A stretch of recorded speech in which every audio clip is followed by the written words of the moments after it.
So Get IT actually started off standing for global empowerment through information technology. It was all about leveraging technology. So the digital divide was a key component of that because people needed to have access before they can be empowered. So in the early days, our focus was mainly on how do we do the last mile connectivity. And initially the approach was very much from a technology perspective and trying to bring affordability of technology, looking at the best technologies. But very soon it became apparent that a lot of the last mile has less to do with technology and has really got to do about innovative business models and financial models to get it out. And so we started looking a lot into the different models like social entrepreneurship, for example, and grassroots social entrepreneurship to get involved with that. But as we developed more and more of tech for good in that area, we recognized that you cannot really have telecommunications in areas where they have no energy. You pretty much have 1.4 billion people without energy and about 1.4 billion people without communication. So do the math. It's very, very much linked.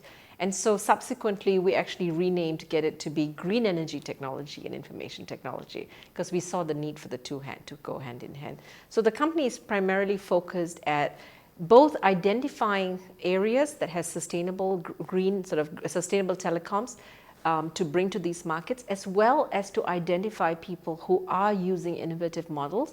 And now we've actually gotten involved in investing into these solutions as well.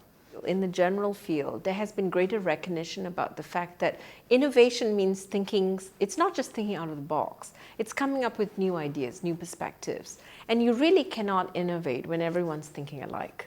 But the thing is, in the past, what people used to do was they brought in diversity, whether it's gender diversity, age diversity, professional diversity, but they didn't really do it in a mechanism that had tools that enabled the unleashing of that innovation. And so it led to chaos.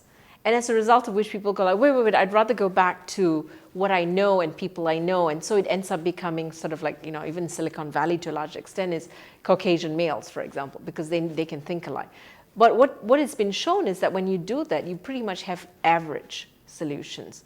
But if you use it with the right tools, say intercultural communication tools, gender communication tools, you set up a receptive area where people can actually listen to each other. Because often what happens with male and female communications, for example, is that men are just generally very combative, competitive. And it's okay, that's the way they communicate. Women are generally very collaborative.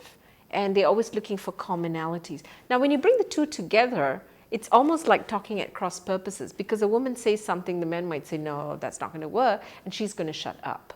So you really have to create an environment that enables for it. And it's been shown over and over again that the best innovative ideas comes from bringing together the diversity. So let's say we divided Asia Pacific into the more economically developed countries that have good internet infrastructure versus the countries that are dealing with maybe not so good economic infrastructure and maybe not so good internet infrastructure.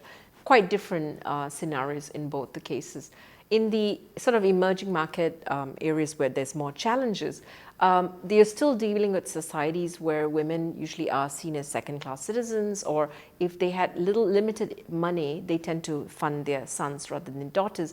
And likewise, if they only had money to buy one telephone or one computer, the males get access to that. So that becomes like a cultural barrier already before you even start talking about what are some of the other barriers about educational systems, access to funding. In the more advanced area, what's interesting is that it's more, almost sometimes more subtle as well, because in many other ways it seems more progressive. The education is already equal opportunity to male and female. Technology funding seems to be equal opportunity.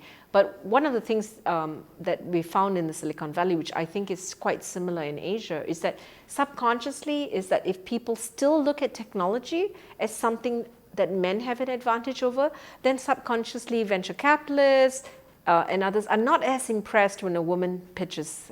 So that becomes like an invisible. So one area you have a very visible barrier and you can address that a lot easier. But in the invisible barriers, it's a little more difficult because in that you have two ways. One, you have to make sure that the sort of the more male environment is aware that innovation is, diversity is good for innovation, it's good for business. Everyone's made it very clear. The chairman and CEO of Coke has made it very clear that we're actually not talking about the next century of China, India, or the BRIC countries, but the century of women, right? So he has put in all the resources to make sure that the infrastructure is there for men to embrace women as well. And likewise, women need to also find those tools that they can have.